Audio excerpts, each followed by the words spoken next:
اعوذ باللہ من الشیطان الرجیم بسم اللہ الرحمن الرحیم۔ اللہ تبارک و تعالیٰ کے نام سے شروع جو بڑا مہربان اور نہایت رحم کرنے والا ہے۔ اللہ تبارک و تعالیٰ قرآن پاک کی سورہ العمران میں ارشاد فرماتا ہے، اور بے شک اللہ تبارک و تعالیٰ کا پہلا گھر جو لوگوں کے لیے مقرر کیا گیا وہ مکہ میں ہے، جو تمام دنیا کے لیے برکت والا اور ہدایت والا ہے۔ پیارے دوستو، کیا آپ جانتے ہیں کہ دنیا میں سب سے پہلے اللہ تبارک و تعالیٰ نے اپنے گھر خانہ کعبہ کو کس طرح اور کب بنایا؟ کیا یہ بات سچ ہے کہ اللہ تبارک و تعالیٰ نے خانہ کعبہ کو پیدا کیا؟ اور خانہ کعبہ کی تعمیر سب سے پہلے کس نے کی؟ اور خانہ کعبہ کا حج اور طواف کرنے والے سب سے پہلے کون لوگ تھے؟ اور آج کی خانہ کعبہ کی موجودہ تعمیر کتنے سو سال پرانی ہے؟ اور خانہ کعبہ کو اب تک کتنی مرتبہ تعمیر کیا جا چکا ہے؟ اور خانہ کعبہ کی پر اسرار تاریخ کیا ہے؟ پیارے دوستو، ان تمام تر سوالات کے جوابات قرآن و حدیث کی روشنی میں آج کی اس ویڈیو میں ہم آپ کو بتائیں گے، لہٰذا آپ سے گزارش ہے کہ ہماری اس ویڈیو کو اینڈ تک ضرور دیکھیے گا۔ پیارے دوستو، خانہ کعبہ ایک ایسا مقدس مقام ہے جس کو دیکھنے کے لیے ہر مسلمان تڑپتا ہے اور جس کا طواف کرنے کے لیے ہر مسلمان کا دل ترستا ہے۔ پیارے دوستو، خانہ کعبہ کی موجودہ عمارت 404 سال پرانی ہے۔ خانہ کعبہ کو اب تک 10 مرتبہ تعمیر کیا جا چکا ہے۔ پیارے دوستو، خانہ کعبہ کی سب سے پہلی تعمیر حضرت آدم علیہ السلام کی تخلیق سے 2000 سال پہلے ہوئی، اور خانہ کعبہ کی سب سے پہلی تعمیر فرشتوں نے کی۔ جس طرح کہ تفسیر قرطبی میں لکھا ہے کہ جب اللہ تبارک و تعالیٰ سے فرشتوں نے کہا کہ انسان تو تخلیق کے بعد زمین میں فساد برپا کرے گا اور بہت خون ریزی ہوگی، جس پر اللہ پاک نے فرمایا کہ جو کچھ میں جانتا ہوں وہ تم نہیں جانتے، فرشتے یہ گمان کرنے لگے کہ اللہ تبارک و تعالیٰ ہم سے ناراض ہو گیا ہے۔ اس وقت فرشتے اللہ تبارک و تعالیٰ کو راضی کرنے کے لیے اللہ تبارک و تعالیٰ کے عرش کے نیچے طواف کرنے لگے اور اللہ پاک کی تسبیح بیان کرنے لگے، تو اللہ تبارک و تعالیٰ نے ان پر رحمت نازل فرمائی اور اپنے عرش کے نیچے خوبصورت اور حسن و جمال والا گھر تعمیر کیا جو زبرجد کے 4 ستونوں پر قائم تھا، اور یہ گھر فرشتوں کے درمیان بیت المعمور کے نام سے متعارف ہوا۔ جس طرح کہ اللہ تبارک و تعالیٰ سورہ طور میں بیت المعمور کا ذکر فرماتا ہے۔ پیارے دوستو، بیت المعمور فرشتوں کا کعبہ ہے، اور یہ 7ویں آسمان میں عرش کے سامنے کعبہ شریف کے بالکل اوپر ہے۔ فرشتوں کے درمیان بیت المعمور کی ایسی ہی حرمت ہے جیسے زمین پر کعبہ معظمہ کی حرمت ہے۔ یہ آسمان والوں کا قبلہ ہے، اور ہر روز 70,000 فرشتے اس کا طواف کرتے ہیں اور نماز کے لیے حاضری دیتے ہیں۔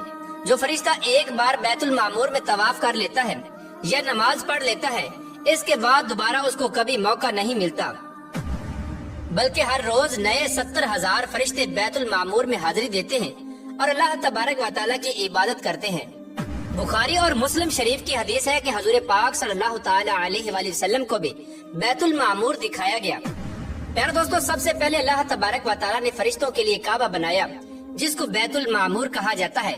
اس کے بعد اللہ تبارک و تعالیٰ نے فرشتوں کو حکم دیا کہ زمین پر بھی اس بیت المعمور کی مانند میرا گھر بناؤ، تاکہ جس طرح فرشتے بیت المعمور کا طواف کرتے ہیں اسی طرح زمین پر میرے بندے اس گھر کا طواف کریں اور میری عبادت کریں۔ چنانچہ فرشتوں نے اللہ تبارک و تعالیٰ کے حکم کی تعمیل کرتے ہوئے سب سے پہلے زمین پر بیت اللہ شریف کی تعمیر کی اور اس کا طواف شروع کیا، اور فرشتوں نے ہی سب سے پہلے خانہ کعبہ کا حج کیا۔ پیارے دوستو، خانہ کعبہ کی دوسری تعمیر اس وقت ہوئی جب اللہ تبارک و تعالیٰ نے حضرت آدم علیہ السلام کو تخلیق کرنے کے بعد زمین پر اتارا۔ اس طرح جب حضرت آدم علیہ السلام جنت سے زمین پر تشریف لائے تو حضرت آدم علیہ السلام نے اللہ تبارک و تعالیٰ کی بارگاہ میں عرض کی، یا رب العالمین، میں یہاں نہ تو ملائکہ کی تسبیح و تکبیر سن سکتا ہوں اور نہ ہی کوئی عبادت گاہ دیکھتا ہوں، جیسا کہ آسمان میں بیت المعمور کو دیکھا کرتا تھا جس کے ارد گرد فرشتے طواف کیا کرتے تھے۔ حضرت آدم علیہ السلام کی یہ فریاد سن کر اللہ تبارک و تعالیٰ نے حضرت آدم علیہ السلام سے فرمایا کہ جاؤ، جہاں پر ہم نشان بتائیں وہاں کعبہ بنا کر اس کے ارد گرد طواف بھی کر لو اور اس کی طرف منہ کر کے نماز بھی ادا کرو۔ حضرت جبرائیل علیہ السلام کو اللہ تبارک و تعالیٰ نے حضرت آدم علیہ السلام کی رہبری کے لیے ان کے ساتھ بھیجا۔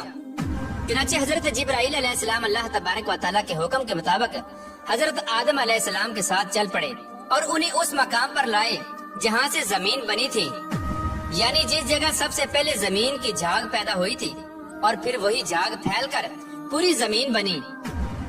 اس مقام پر حضرت جبرائیل علیہ السلام نے اپنے پر کو زمین پر مارا تو ساتوں زمینوں تک خانہ کعبہ کی بنیاد ڈال دی، جن بنیادوں کو فرشتوں نے 5 پہاڑوں کے پتھروں کی مدد سے بھرا اور ان بنیادوں پر چاروں طرف دیواریں کھڑی کر دی۔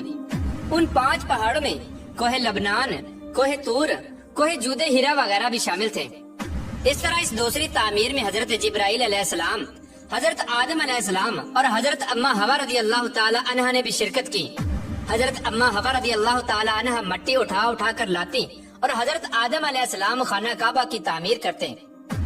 جب خانہ کعبہ کی تعمیر کا کام مکمل ہو گیا تو پھر اللہ تبارک و تعالی نے حضرت آدم علیہ السلام کو طواف کرنے کا حکم دیا اور ساتھ ہی فرمایا کہ آپ پہلے انسان ہیں اور یہ پہلا گھر ہے۔ پھر حضرت آدم علیہ السلام خانہ کعبہ کی طرف منہ کر کے نماز ادا کیا کرتے اور اللہ تبارک و تعالی کی عبادت میں مشغول رہا کرتے۔ خانہ کعبہ کی تیسری تعمیر۔ پیارے دوستو، تعمیر آدم کے بعد وقت کے ساتھ ساتھ خانہ کعبہ کی دیواریں بھی کمزور ہونے لگی، تو حضرت آدم علیہ السلام کے بیٹے حضرت شیس علیہ السلام نے مٹی اور پتھر سے خانہ کعبہ کو دوسری مرتبہ تعمیر کیا، جبکہ بعض مفسرین کا یہ کہنا ہے کہ حضرت شیس علیہ السلام نے صرف خانہ کعبہ کی مرمت کا کام کیا، اس کی تعمیر نہیں کی۔ پیارے دوستو، بات کرتے ہیں خانہ کعبہ کی چوتھی تعمیر کے بارے میں۔ خانہ کعبہ کی چوتھی تعمیر اس وقت ہوئی جب اللہ تبارک و تعالی نے حضرت نوح علیہ السلام کی قوم پر طوفان کا عذاب بھیجا۔ طوفان نوح میں خانہ کعبہ کی عمارت غائب ہو گئی اور بعض روایات کے مطابق خانہ کعبہ کی عمارت کو اٹھا لیا گیا اور یہ جگہ صرف ایک اونچے اور سرخ ٹیلے کی طرح رہ گئی تھی۔ اس طوفان کے بعد جب حضرت ابراہیم علیہ السلام اس دنیا میں تشریف لائے تو اللہ تبارک و تعالی نے حضرت ابراہیم علیہ السلام کو خانہ کعبہ کی تعمیر کرنے کا حکم دیا۔ حضرت ابراہیم علیہ السلام نے چوتھی مرتبہ خانہ کعبہ کو کس طرح تعمیر کیا، اس واقعے کا پس منظر کچھ یوں ہے کہ جب اللہ تبارک و تعالی کے حکم کے مطابق حضرت ابراہیم علیہ السلام نے اپنی بیوی حضرت بی بی ہاجرہ رضی اللہ تعالی عنہ اور اپنے پیارے بیٹے حضرت اسماعیل علیہ السلام کو مکہ کی بنجر و ویران زمین اور پہاڑوں کے درمیان چھوڑ دیا، جہاں پر کوئی انسانی آبادی کا نام و نشان نہ تھا اور نہ ہی خانہ کعبہ کی عمارت تھی۔ خانہ کعبہ کی جگہ بس ایک سرخ رنگ کا ٹیلا تھا۔ اس وقت حضرت ابراہیم علیہ السلام نے اپنی بیوی اور بچوں کو چھوڑ کر اللہ تبارک و تعالیٰ کے حکم کے مطابق مکہ کی طرف پہلا سفر کیا۔ اس کے بعد جب دوسری دفعہ حضرت ابراہیم علیہ السلام اپنے خاندان سے ملنے کے لیے فلسطین سے مکہ آئے تو تب حضرت اسماعیل علیہ السلام کی قربانی کا واقعہ پیش آیا، اور تیسری بار جب حضرت ابراہیم علیہ السلام مکہ میں تشریف لائے تو حضرت اسماعیل علیہ السلام کی شادی ہوئی اور اس وقت حضرت ہاجرہ رضی اللہ تعالی عنہ کا انتقال ہو چکا تھا۔ چوتھی مرتبہ جب حضرت ابراہیم علیہ السلام مکہ میں تشریف لائے تو آپ کی ملاقات آپ کے بیٹے حضرت اسماعیل علیہ السلام سے نہ ہوئی۔ پھر پانچویں مرتبہ جب حضرت ابراہیم علیہ السلام مکہ میں تشریف لائے تو اس وقت اللہ تبارک و تعالی نے حضرت ابراہیم علیہ السلام کو بیت اللہ کی تعمیر کرنے کا حکم دیا۔ حضرت ابراہیم علیہ السلام نے حضرت اسماعیل علیہ السلام سے فرمایا کہ میرے بیٹے اللہ تبارک و تعالی نے مجھے حکم دیا ہے کہ میں اس گھر کی تعمیر کروں، تو حضرت اسماعیل علیہ السلام نے عرض کیا کہ ضرور کیجئے، میں خدمت کے لیے حاضر ہوں۔ چنانچہ ایک روایت کے مطابق خانہ کعبہ کی بنیادوں کی نشاندہی حضرت جبرائیل علیہ السلام نے کی، اس پر حضرت ابراہیم علیہ السلام اور حضرت اسماعیل علیہ السلام نے تعمیر کا کام شروع کیا۔ جب کھدائی شروع ہوئی تو قدیمی بنیادیں ظاہر ہونے لگی جن پر حضرت آدم علیہ السلام نے بیت اللہ شریف کی تعمیر کی تھی۔ حضرت آدم علیہ السلام کی بنیادوں کے ظاہر ہو جانے کے بعد خانہ کعبہ کی تعمیر شروع ہوئی۔ حضرت ابراہیم علیہ السلام اپنے اس بڑھاپے میں ایک کاریگر اور حضرت اسماعیل علیہ السلام ایک مزدور کی حیثیت سے خانہ کعبہ کی تعمیر کرنے لگے۔ کوہ لبنان، کوہ ہیرا، کوہ ابو القیس، کوہ صفا اور کوہ مروہ، ان پانچوں پہاڑوں سے حضرت جبرائیل علیہ السلام پتھر اٹھا کر لاتے اور حضرت ابراہیم علیہ السلام کعبہ میں لگاتے۔ پھر حضرت جبرائیل علیہ السلام کی نشاندہی سے جبل ابو القبیس کے کنویں سے 2 پتھر ملے۔ حضرت ابراہیم علیہ السلام ان پتھروں کو اٹھا کر لائے۔ ان میں سے ایک پتھر حجر اسود تھا اور دوسرا پتھر مقام ابراہیم کے نام سے مشہور ہوا۔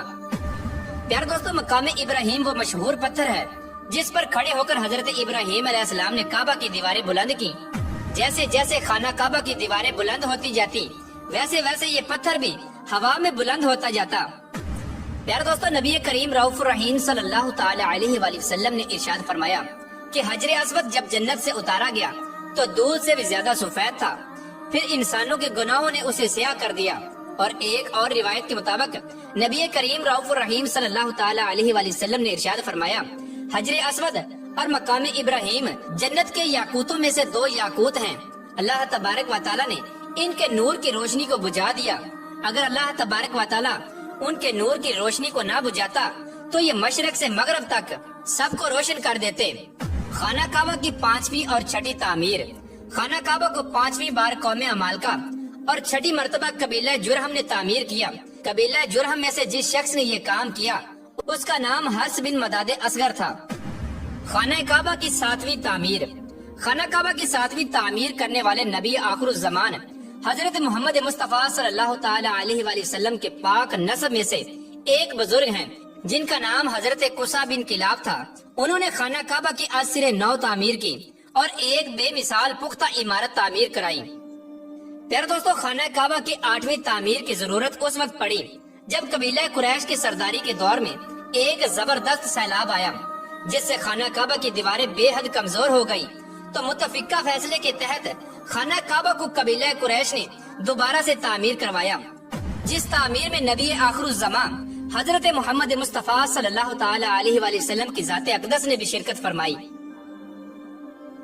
لیکن اس وقت سرمایہ کم ہونے کی وجہ سے قریش کی تعمیر میں حتیم کعبہ کو شامل نہیں کیا گیا تھا۔ خانہ کعبہ کی 9ویں تعمیر اس وقت ہوئی جب یزیدی فوج کی سنگ باری کی وجہ سے خانہ کعبہ کی دیواریں شکستہ ہو گئیں، تو حضرت عبداللہ بن زبیر نے حتیم کعبہ جو کہ قریش کی تعمیر میں شامل نہیں کیا گیا تھا اس کو بھی شامل کر کے بنیاد ابراہیمی پر خانہ کعبہ کو نئے سرے سے تعمیر فرمایا۔ خانہ کعبہ کی 10ویں تعمیر۔ عبد الملک بن مروان کے نائب حجاج بن یوسف جو کہ ایک ظالم حکمران تھا، اس نے 74 ہجری میں پھر سے خانہ کعبہ کو قریش والی تعمیر کے مطابق بنوایا۔ اس کے دور کے بعد جب خلیفہ ہارون مسند پر بیٹھا تو اس نے خانہ کعبہ کو منہدم کرنے کا فیصلہ کیا اور حضرت عبداللہ بن زبیر کی تعمیر کے مطابق خانہ کعبہ کو تعمیر کرنا چاہا، لیکن امام ابو یوسف نے یہ کہہ کر اسے روک دیا کہ اگر یہی طریقہ کار رہا تو پھر ہر آنے والا حکمران اپنی شہرت کے لیے خانہ کعبہ کو گرا کر نئی تعمیر کروایا کرے گا اور اس طرح لوگوں کے دلوں میں اس گھر کی عظمت کم ہوتی جائے گی۔ پھر 1040 ہجری میں سلطنت عثمانیہ کے سلطان مراد بن احمد خان شاہ قسطنطنیہ نے حجر اسود والے رکن کے علاوہ ساری عمارت کی بنیاد کو بنیاد حجاج کے موافق تعمیر کروایا۔ اس تعمیر کا کام 6 ماہ کے اندر مکمل ہوا۔